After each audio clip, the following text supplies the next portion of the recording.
the way I'm singing now with more groove and more heaviness, it's maybe fitting even better Christina's range. Because before, when I was doing the more semi-distorted or clean vocals, we have two different ranges. So sometimes we struggle to fit both vocals on the same song, and this way it's way easier to push what we do best, what each of us do best, to the maximum we can, because I can groove, I can keep longer screams, be heavier, be more energetic, and Christina can be even more melodic, more epic, bombastic. So I think it's a good combination for what we are right now.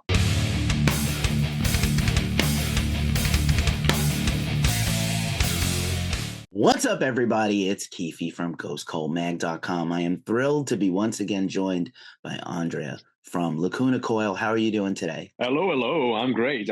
Really loaded for talking about the new record and new tours. So we're very excited. So many exciting things for you, and I have a lot of things to unpack and talk about. But first and foremost, I wanted to kind of start in an interesting place, because the last time we saw each other was in person when I lived in New York City before the pandemic. So nice. It was 2019 anniversary shows, and we hung out a little bit. And I remember Jeremy Saffer, our friend, was there with his photo exhibition of the band, which was wonderful. And we got to see a lot of friends that night, and the performance was amazing.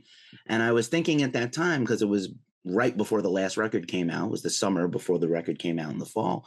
And I remember thinking, like, wow, I've followed this band for almost the entire career, even before you guys got big in the States. And I was thinking about like the history of the band. And now fast forward another album cycle, and obviously we've had a lot of stuff happen in the world, but I feel like the anniversary tour, and especially the Comely's 20 release and tour, I feel like it's kind of informed Sleepless Empire a little bit, because how could it not, right? You've been reflecting on all this history for the last whole period of the band. And then you came out with this new album that feels very fresh, but also classic. And I love that. It's like, it's always going to sound like Lacuna Coil, no matter what. Yeah, exactly. I mean, obviously working on Comely's Excess definitely brought us back in time, especially Marco, the bass player, which is the main songwriter. He went up in the mountain where he has a house, a family house, for like 3 months, and just, really opened the old files and see how we were doing the arrangements. And then me and Christina, we joined him for a month, and then we re-record all the vocals in the original way, the same way as the original Comely's. And then from there, we start reconstructing a little bit, a new version, and like a bonus special things for the fans to listen to the two different versions of the record. And that definitely brought us back in time, and kind of rediscovering how we were doing things like 20 years earlier, and how we were doing arrangements and using certain strings and certain other elements. And I think unconsciously in Sleepless Empire, we have draw back from that a little bit, especially Marco on the music. That's why I think a lot of people is saying that there's a combination of the classic Lacuna Coil and something new on the new album. So it definitely, I think some of the inspiration has come also from our own past. Awesome. I appreciate that. And it's so heavy. Like I've listened to this thing quite a few times over the last few months, and it's so heavy. It's so fun.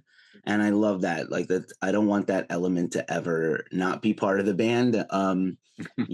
It's really great for the fans. Yeah, I mean, I think it's a path that we have started with the record Delirium, for people that is familiar with us, and slowly we have kind of brought back the heaviness in the music.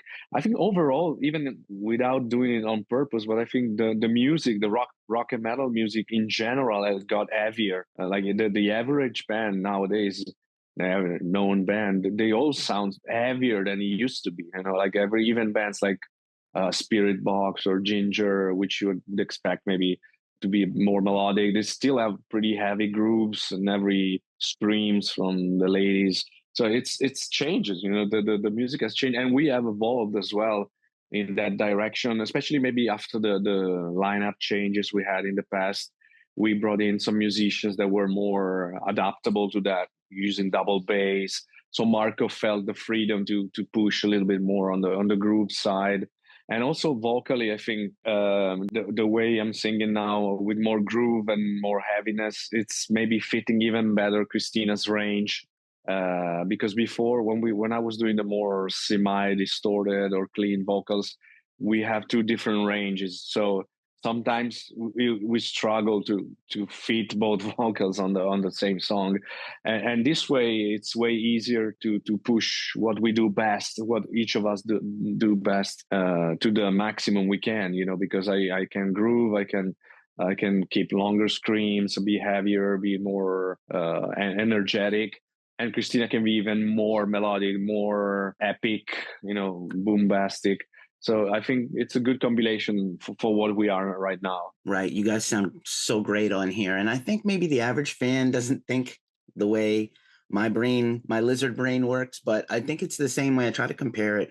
I try to explain like two singers in a band. I try to explain it like when you're playing live in a room with a band, and guitar, like lead guitar is fighting for space above cymbals on a drum kit.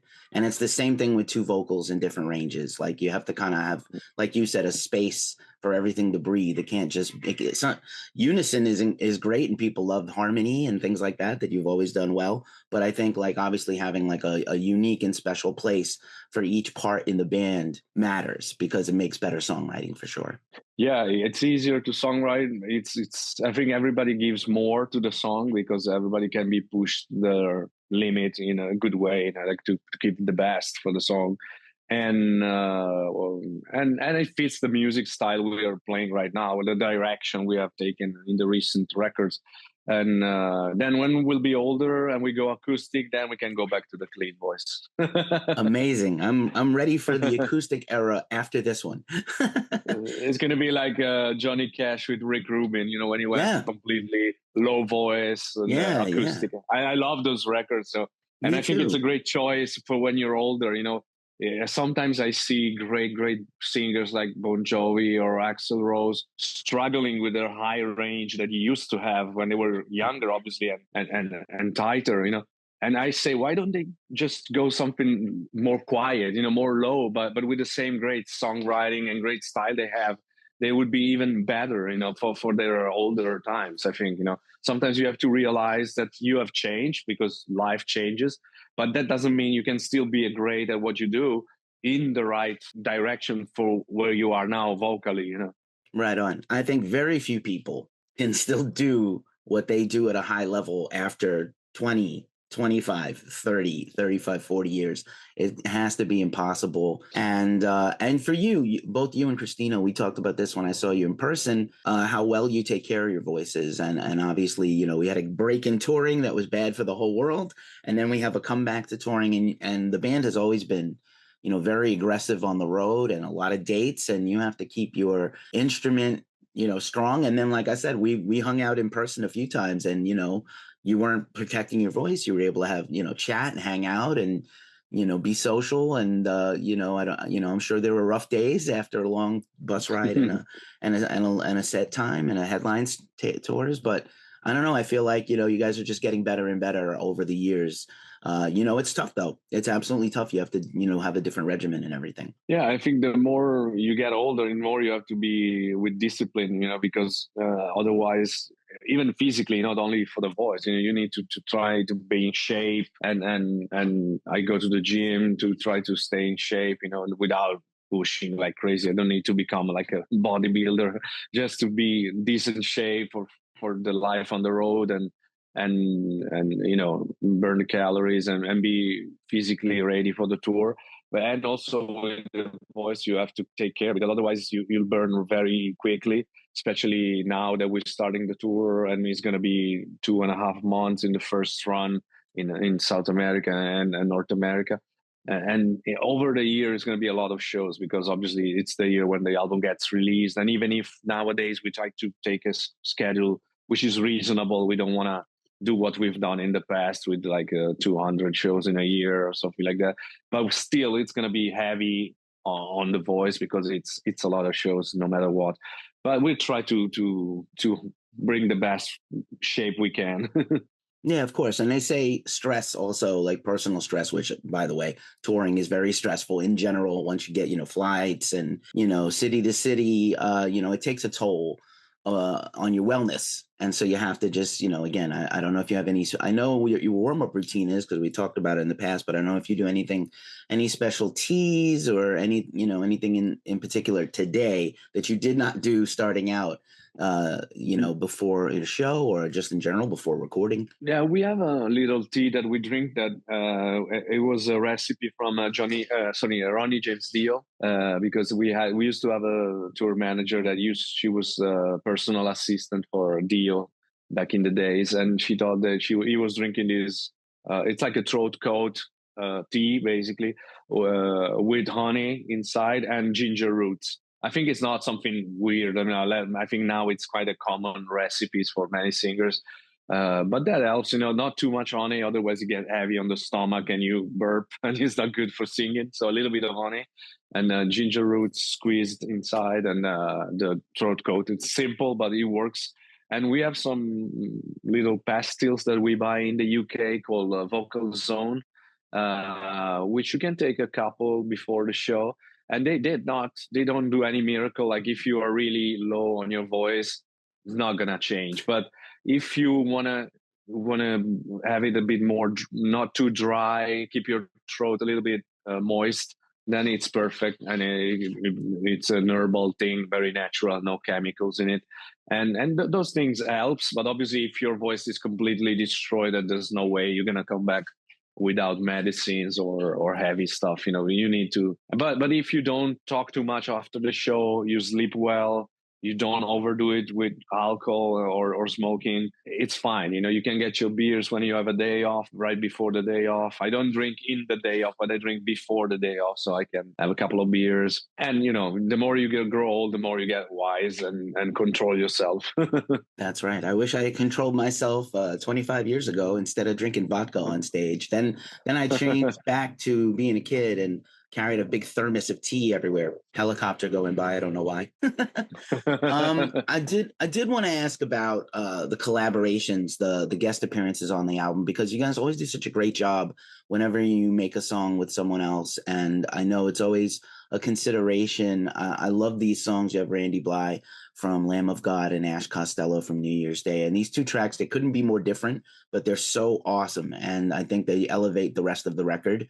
You never want the guest appearance to outshine the original material as well. But I always think the band particularly does a nice job with guests. Yeah, I mean, normally we usually had some guitar players doing solos on our songs. Like on Delirium, we had Miles Kennedy from Alter Bridge doing a solo. We had Mark from Nothing More doing solos as well, some Italian friends as well. But we never really had a proper vocalist doing collaboration. So it's the first record when we include vocalists. So we choose to do two, to don't have too many, because we are already two singers in the band. So we say step by step, we can try a couple on this one. And Randy was kind of a natural choice because we're longtime friends since Odds Fest 2004 when we met for the first time. And we've toured in South America with Lamb of God, we've toured Australia, we toured many festivals together. We're friends, fans of each other. And Randy is like a family member for us. He's such a great guy. And sometimes when he finishes his European tour, he comes down to Italy and we go out, hang out for a couple of days, going to eat together, going to see photo exhibit together. And so it's a friendship. We have a chat on WhatsApp with stupid things, jokes and stuff. So it was a natural choice to ask him first, because it's our friend Randy, and he did a great job. He also added a little couple of arrangements in the song that make it even more interesting. And then we asked Ash, because we wanted a female voice that wasn't too clean or too operatic. We wanted somebody that has more of a rock style of voice, and she immediately said yes. And she also put some personal arrangement on the parts that we wrote, and I thought she did something like more American sounding, in the kind of harmony, in the type of harmony she did, that we would never have thought about it because of the style, the roots of the band, and so we're very happy with the collaboration, and we then got to tour with Ash as well in America, and we did the song together live, also on Welcome to Rockville and Sonic Temple, so it was great. Right on. By the way, I mean, I could talk all day about Randy. Ash Costello, one of the most underrated vocalists in the whole game of rock and metal, and phenomenal live. If you ever see New Year's Day live, she's insane. Yeah. So good. And then the band kind of turned about as fair play. Lacuna Coil got to feature on this new song by Machine Head with all the bands from the upcoming tour, which is one of the most insane things I have ever heard in my life. Also with your old friend Anders Fridden from In Flames and Unearth. Also, what a crazy experience that is. How did that? I know Machine Head kind of works in their compound here in the Bay Area where I am, and then did they send you guys the tracks over? How'd that work? Yeah, Rob contacted us, and we created a chat. On WhatsApp, and we thought about it. We talked about it, and he had a couple of different ideas. One idea was to do this track as it is with all the 5 vocalists of the tour. And another idea was to maybe have the single band doing their own version of the song. But the problem is that we were working on the record. In Flames was on tour in Europe. So there was not enough time to rearrange completely the song in our style, in Flame style, Unearth style. So it was a good idea, I thought, but more complicated. So we decided to go just with the collaboration tracks, which I think sounds great anyway. And it was hard because it's hard to fit all those vocals. I don't know how they did it, but Rob and the producer, they did a great job in choosing the right part for everybody, because we sung chunks of the song and then send it to them, and then they choose which parts to mix in the actual final song. And I think the result is pretty good, considering how difficult it is to feature all those vocals in one song. Especially a fast, thrashing song like that one. Right, so fast and so complex. And I hope we get to hear it live on the tour, which is actually kicking off here again near where I live. So I will be at one of those first shows. Hopefully I'll get to say hello. And awesome. Here at the Fox Theater in Oakland. And it's such a good tour. I know the band is looking forward to getting back on the road. But you actually, as we wind this down, what's really interesting to me is I think that this record release, and I want to give a shout out to your label at Century Media and your PR team across the world. I love that this has been kind of against the grain in terms of this is a very traditional release plan. Like the first song came out in April with Ash, and you guys have been steadily putting out content and videos and singles, and pre-order went live. And I feel like we're in an age where the release times, because of everything so fast and so much and the demands on artists, the release times are getting like this. This is a concern only for me as a journalist and a few nerds out there. But I feel like Lacuna Coil, like this release cycle has been like very like traditional, and it worked. So maybe, I know that everybody's like, hey, our record's coming out next week. Slow it down. Yeah. Take a lesson from the masters here, and maybe, reconsider that. I think it's good to build that like anticipation with your fan base and new fans also, because they're getting a long time to kind of get ready for this record and hear a little bit more of it than maybe they would have if you guys were like, well, it's coming out in 6 weeks. Here we go. Yeah. Yeah, because we like to have the full package. For us, it's still important, the artwork. That's why we have decided to work with an Italian designer that is a metal guy, is a friend, and he's a great artist.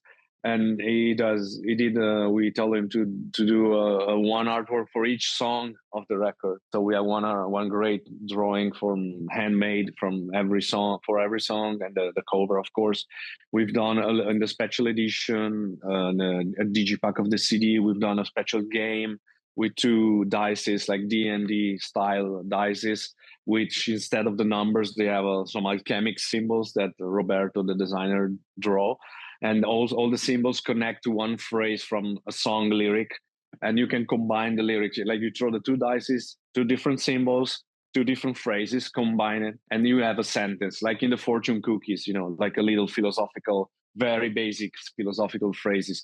And every phrase we choose, they're in a way that you can always combine them, no matter which one comes out. And we call it the Oracle. It's a little game. So there's a poster with all the phrases and the symbols. And it's very simple. It's just an extra thing. But we like to take care of every aspect, and everything is it's a mood. It's not just an album. It's a mood that represents this moment in our life, in the society. It's an observation of society, how we work, how fast it is, how uncontrollable it has become, how crazy it has become, how unbalanced our lives are nowadays. So we wanted to be to give it the right space. We actually have one more video coming out that we just filmed 2 days ago. So Nice. Thank you so much for having real artwork and working with a real artist. I can't tell you how disappointed I am. And I understand how expensive and challenging it is to put together a record, but the care and detail and attention that was put into this album artwork and all the Lacuna Coil album artwork over the years, and even posters and shirt designs. We're getting into this AI age, and I don't know if you have any thoughts on it. Useful tools, but to over rely on them, especially for things like artwork, album artwork, I'm not a fan. So I'm so glad that you did this. No, exactly. I'm not a fan either. I mean, I think technology, as usual, is not good or bad. It depends the way you use it. If it's an extra tool to make your life easier and faster, and that's okay. But if it has to substitute the creativity of a person, that I don't like personally. I prefer to use human creativity, because humans are great because they make mistakes. And from a mistake, usually that's where great things happen. Whatever you do, you write a book, you write a song, you write a movie. When you fuck up or you make a mistake, and you go there and see and realize how special it becomes with the mistakes. That's where you find a new way. You learn something new, you create something new and unique because you never would have thought about it in the correct way. So I think that can't be replaced by machine, at least not yet. And so I think human touch is very important, and there's no need to use AC. If you find the right artist, it's not even that expensive. I think it's reasonably expensive, and it's deserved, and you can still make money on the merchandise and other things. So it's an excuse for laziness to don't use a real artist. I think AI is cool and it can be helpful, but it has to be used with your brain. Right on. Finding the balance and finding the authenticity in the imperfections and the realness of everything. Andrea from Lacuna Coil, I'm so glad to see you, and I'm so excited for people to hear Sleepless Empire coming out on Century Media February 14th this year, and I'm excited to see you on the road. Be safe and have a great tour, and we'll see you in Oakland. See you very soon, and rock and roll. All right. Thank you so much. We'll see you soon. Take care. Thank you, man.